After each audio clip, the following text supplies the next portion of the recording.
Hey guys, it's Sonia, as hopefully you've figured out by now. And I wanted to talk about invisible illness and sort of show part of my new daily routine.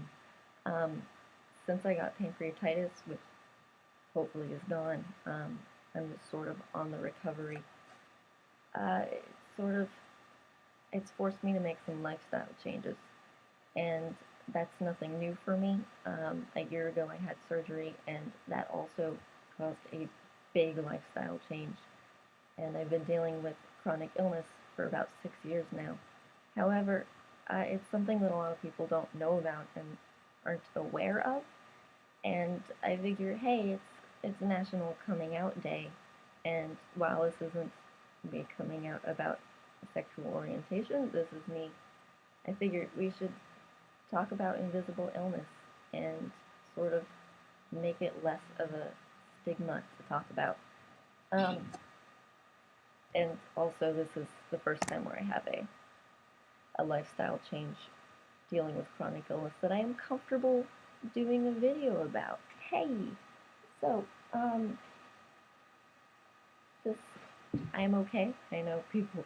I don't want to do this video to worry anybody. I know that I have a habit of posting jokes about my illness, and instead of people thinking it's funny, they just panic.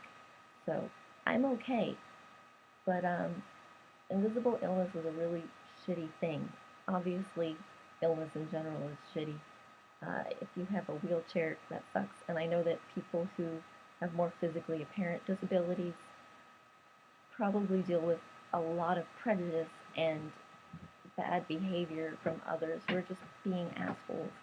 And so, in that fact, I am really privileged that my illness is not immediately apparent. Um, of course, excluding the NG tube, which I barely even use. I only use it to take pills. Um, but right now, it's just sitting there. Like, there's no machine, it's just a tube. Uh, but I've been dealing with serious illness for years now, and nobody really knows unless I tell them very specifically that there is something wrong. So I sort of want to talk about that today and show that I am a normal, functioning person, and just because I have to do this stuff doesn't mean that I'm damaged or broken or any less than anybody else. It's just different, and because of it, there are some things that I can't do. And right now, if I wanted to go to a flea market with my best friend, I would probably have to rent a wheelchair because I'm just too weak.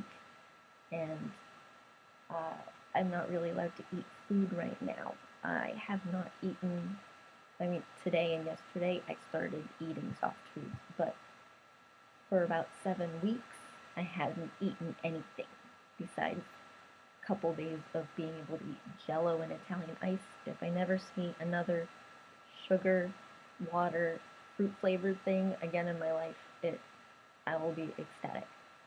But today I figured I'd walk you through TPN, which is called Total Parenteral Nutrition. I don't know what that means, um, but basically you can live on it. It's this bag of fluid, just, it's 2 liters. 4 days a week it's clear, 3 days a week it's white, it looks like milkshake.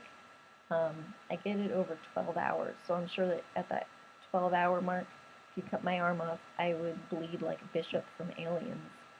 Um, Please don't cut my arm off after I get 12 hours of TPN. But I figure let's do this. And maybe I'll realize that, just because people have weird health stuff and invisible illnesses doesn't mean they're any less awesome or regular. It's just an extra thing I have to do every day. And it's a pain. But, so, gloves. Now, since this is me that I'm doing, I don't actually have to wear gloves, except that I'm allergic to alcohol swabs, which is really inconvenient. Well, so alcohol swabs. Now, first, they give you this big bag of nutrition, but they don't finish it for you.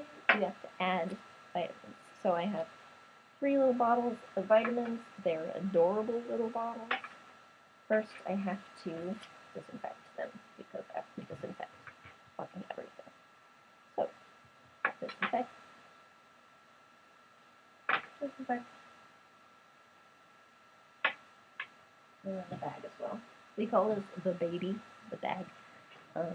It causes very fun sayings like, can you get a baby out of the fridge? Or shake the baby, inject the baby with vitamins. Yeah. So one thing that's cool about this is just a regular syringe with a pretty hefty needle. Luckily it's not going into me, it's going into the baby. If you pull, so I need 2 milligrams of the little one. So pull out 2, and then hold it up.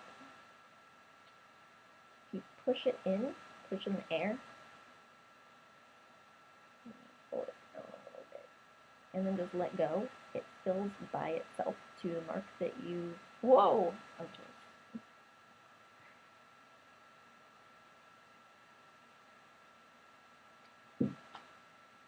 Which I always thought was pretty sweet. I did get enough. Now we inject the baby.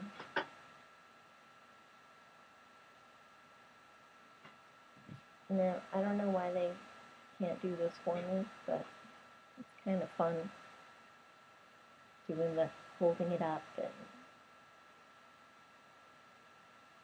shooting the air out of it. Though, when I was trained on how to do it, the nurse was like, just whatever you do, be careful. Do not inject the bag or poke a hole in the bag, which seemed like it would be kind of hard. But apparently the first time, this was a home visiting nurse, the first time she did it at somebody's house, it was a blood infusion bag, and she popped the bag. So, poor fucking woman. But she said it went everywhere. So, now when I'm done with this, let me shake the baby. Looks like apple juice. In the hospital, it made me really crave apple juice. I don't like apple juice, and yet all I wanted. Okay, this is the IV machine. It is a noisy fucker. Let's put a new battery in every day. The one time I didn't and used the same battery, it like set off a fire alarm level alarm at like 4 in the morning. So yeah, I do it every day. This is the tubing. It's quite a good length, luckily. I have not had problems with it. So we clip it onto the bottom and tighten this. Of course, I never do it enough, and then it, oh, hey! Does it say it's, okay, it actually thinks it's attached, which is good. Now we take this thing, pop it off, just off the edge of the TPN bag, and stab it. I think this is where she accidentally stabbed the bag.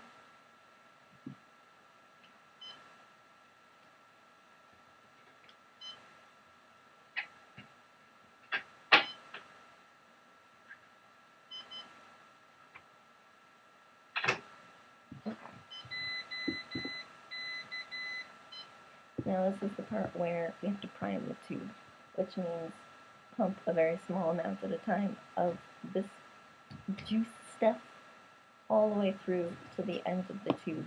If we don't, and you just hook it up to your arm, you're going to get an entire tube full of air, which, you know, when they, in movies and TV shows, they have a syringe and they push the air out of it, and like the one time they don't, and they get a little tiny air bubble in your vein and that person dies. That's not really how it works. I mean, if you cut yourself and you bleed, there's air getting into your veins.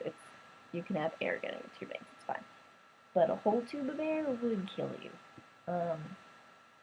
Or at least, it would probably kill you. When the nurse was training me to do it, though, she said that, you know, make sure you know, set an alarm for 12 hours once you start it, and then you wake up, make sure that it's, you know, make sure that it turns off on its own, because sometimes the air detector doesn't work.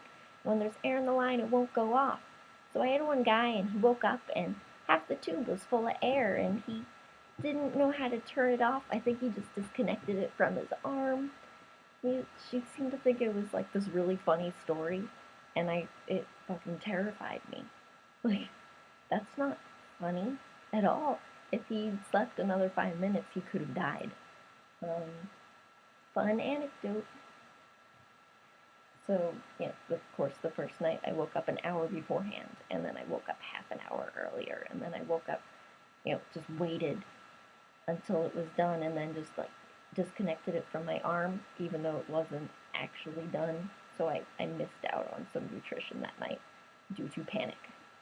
So I'm gonna prime this. It goes at like 0.2 milliliters every 10 seconds, and I need to get like 16 milliliters in here. So we're gonna pause and come back in just a moment. And welcome back.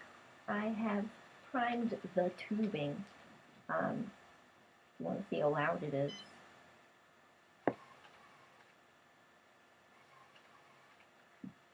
Basically, it's the air is all out. Well, there's a little bubble there, but I'm not worried about it. That is all set. All I really have to do is hook it up to my arm. Of course, now I have to prep that. So this is a PICC line. Hopefully it's not going to make anyone too squeamish. It's an IV. However, most IVs that you get in a hospital have like a little catheter that's like really big.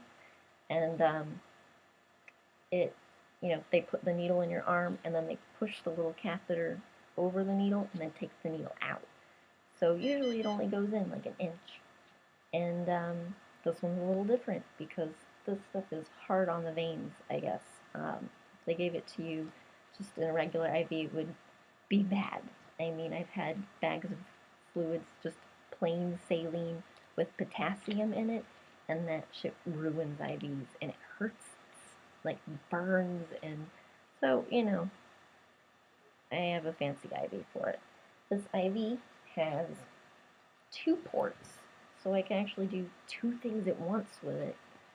One of them we mostly just use to draw blood. They put a little clip on it that's a vacuum, and then pop these little bottles on, and it just, without them having to do anything, it just out into the tube, which is cool.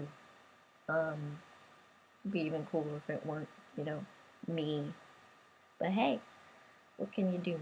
So, because I'm not using this one, I have to put some blood thinner in it, just so that the line doesn't, clog up, because I already have blood clots, because I have the best luck of all time. So, clean it with alcohol. Here's a saline flush. Pop it on there. There's a little lock to undo. You push a little saline in, and then pull the plunger back just to make sure there is a quote-unquote good blood return. And there we go. Blood return. Let me pump this in. Apparently, if you pump the saline too fast, you can taste it, which is weird because it's in my bloodstream, but no matter how fast or how slow I pump it, I always seem to be able to taste it. Who knows why? But more about the PICC line. It's PICC line. It doesn't just go, as I was saying, under the skin like most IVs for like an inch, half inch.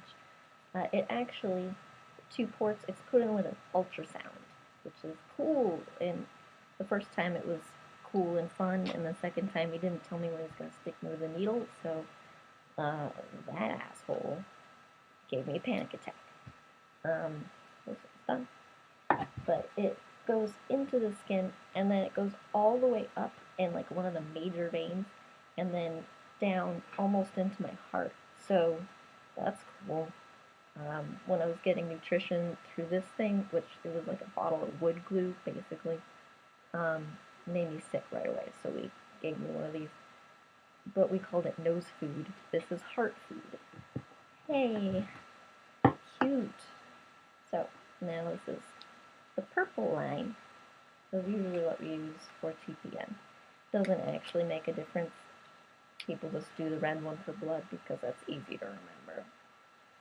Now, disinfect it. Flush it with a saline. Whoop. Saline. Couple little blood return.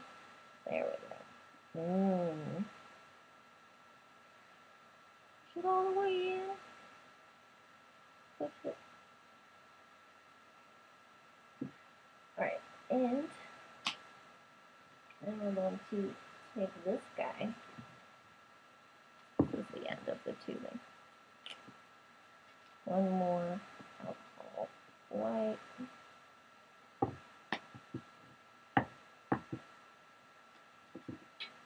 Connect it. And then on this guy,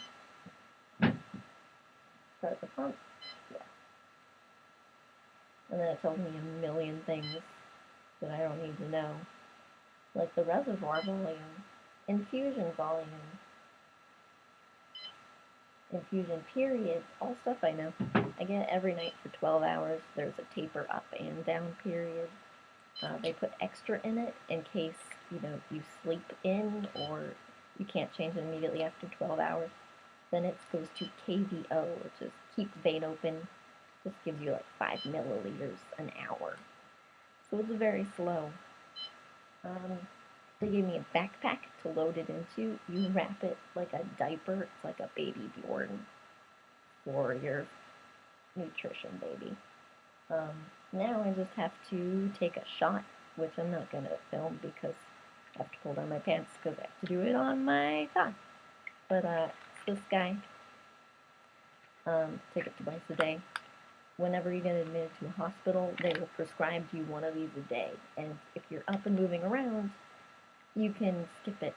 But this past hospital visit, I was like, fuck it, I'm gonna just relax all the time. I think that's how I made it through a 29-day stay without losing my fucking mind. But I got a blood clot in my first PICC line, which was in this arm, and they took it out, put in a new one, and then after a couple days I was gonna go home. I was like, my arm hurts, and they did an ultrasound. They're like, yeah, you have blood clots again. Apparently they're rare in the upper arm, so of course I got one.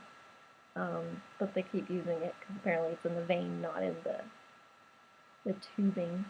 Hey, so we just put me on a therapeutic dose of blood thinners. That's a itty bitty tiny needle. It doesn't actually, it's not comfortable, but it's not painful enough that I dread it. It's just a thing, like brushing my teeth. It was nice that it's not scary. My dad was doing it for me for a while, and he hated it. And so it was like a reward when I could be gutsy enough to do it myself because he was so relieved. He was like, oh my god, I don't have to stab you with a needle anymore. It made his fucking day. So, eventually this guy is going to start up, and then I get to carry this guy around for 12 hours, and that is my new daily routine. Okay, starts, and I'll be on this stuff probably for another week or so until I'm on soft, solid foods, at least like eggs, toast, pastas, those sort of things, because we don't want to take me off of it in case, I get sick again. I hope I don't. Anyway, I hope this video was helpful, sort of give some insight into my new normal, and hopefully it won't be for that much longer. I care more about this too. I'd rather get this out and be on that for 2 more weeks than, I hate this. But, good night. I might do more of these if people find them interesting and not panic-inducing. Okay, good night.